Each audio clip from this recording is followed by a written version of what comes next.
کیا آپ جانتے ہیں قرآن میں ایک ایسی سورہ ہے جو انسان کو قبر کے عذاب سے بچانے کا ذریعہ بن سکتی ہے، ایک ایسی سورہ جو رات کو پڑھنے والے کے لیے حفاظت بن جاتی ہے۔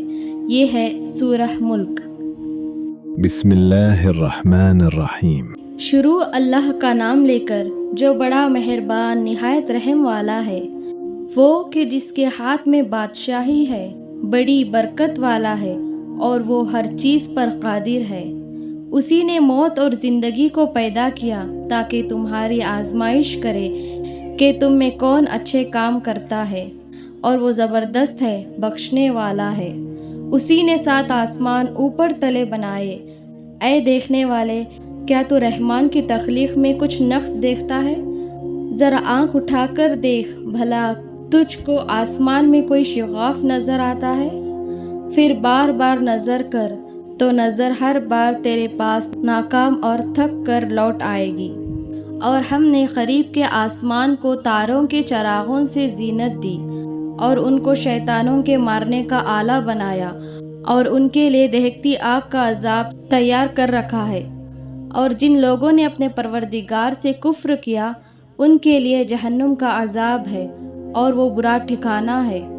جب وہ اس میں ڈالے جائیں گے تو اس کا چیخنا چلانا سنیں گے، اور وہ جوش مار رہی ہوگی، گویا مارے جوش کے پھٹ پڑے گی۔ جب اس میں ان کی کوئی جماعت ڈالی جائے گی تو دوزخ کے داروغہ ان سے پوچھیں گے، کیا تمہارے پاس کوئی خبردار کرنے والا نہیں آیا تھا؟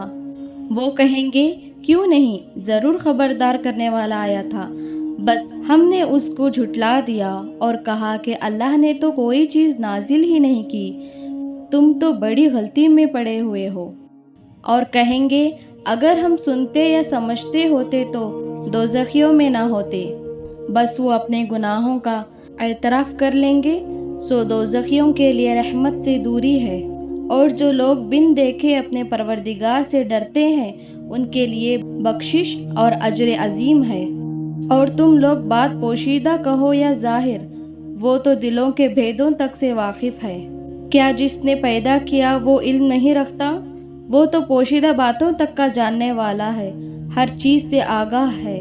وہی تو ہے جس نے تمہارے لیے زمین کو ہموار اور پست بنایا، تو اس کے راستوں میں چلو پھرو اور اللہ کا دیا ہوا رزق کھاؤ، اور تم کو اسی کے پاس قبروں سے اٹھ کر جانا ہے۔ کیا تم اس سے جو آسمان میں ہے بے خوف ہو کہ تم کو زمین میں دھسا دے اور تبھی وہ تھر تھر آنے لگے؟ کیا تم اس سے جو آسمان میں ہے نڈر ہو کہ تم پر کنکر بھری ہوا چھوڑ دے؟ سو تم عنقریب جان لوگے کہ میرا ڈرانا کیسا رہا۔ اور جو لوگ ان سے پہلے تھے انہوں نے بھی جھٹلایا تھا، سو دیکھ لو کہ میرا کیسا عذاب ہوا۔ کیا انہوں نے اپنے اوپر پرندوں کو نہیں دیکھا جو پروں کو پھیلائے رہتے ہیں اور ان کو سکیڑ بھی لیتے ہیں؟ رحمان کے سوا ان کو کوئی تھام نہیں سکتا، بے شک وہ ہر چیز کو دیکھ رہا ہے۔ بھلا ایسا کون ہے جو تمہاری فوج بن کر رحمان کے مقابلے میں تمہاری مدد کر سکے؟ کافر تو دھوکے ہی میں ہے۔ بھلا وہ اگر اپنا رزق بند کر لے تو کون ہے جو تم کو رزق دے سکے؟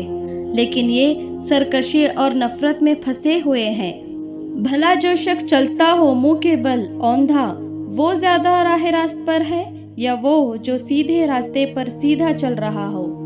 کہہ دو، وہی تو ہے جس نے تم کو پیدا کیا اور تمہارے کان اور آنکھیں اور دل بنائے، مگر تم کم ہی احسان مانتے ہو۔ کہہ دو کہ وہی ہے جس نے تم کو زمین میں پھیلایا اور اسی کے روبرو تم جمع کیے جاؤ گے۔ اور کافر کہتے ہیں کہ اگر تم سچے ہو تو بتاؤ کہ یہ وعدہ قیامت کا کب پورا ہوگا؟ کہہ دو کہ اس کا علم اللہ ہی کو ہے، اور میں تو کھول کھول کر ڈر سنا دینے والا ہوں۔ سو جب وہ دیکھ لیں گے کہ وہ عذاب قریب آ گیا تو کافروں کے منہ بگڑ جائیں گے، اور ان سے کہا جائے گا کہ یہ وہی ہے جس کے تم طلبگار تھے۔ کہو کہ بھلا دیکھو تو اگر اللہ مجھ کو اور میرے ساتھیوں کو ہلاک کر دے یا ہم پر مہربانی کرے تو کون ہے جو کافروں کو دکھ دینے والے عذاب سے پناہ دے؟ کہہ دو کہ جو رحمان ہے ہم اسی پر ایمان لائے اور اسی پر بھروسہ رکھتے ہیں، تم کو جلد معلوم ہو جائے گا کہ کھلی گمراہی میں کون پڑا ہے۔ کہو کہ بھلا دیکھو تو اگر تمہارا پانی جو تم پیتے ہو اور برتتے ہو خشک ہو جائے تو اللہ کے سوا کون ہے جو تمہارے لیے شفاف پانی کا چشمہ بہا لائے۔ اگر آپ کو یہ ویڈیو پسند آیا تو لائک کریں، شیئر کریں اور چینل کو سبسکرائب ضرور کریں۔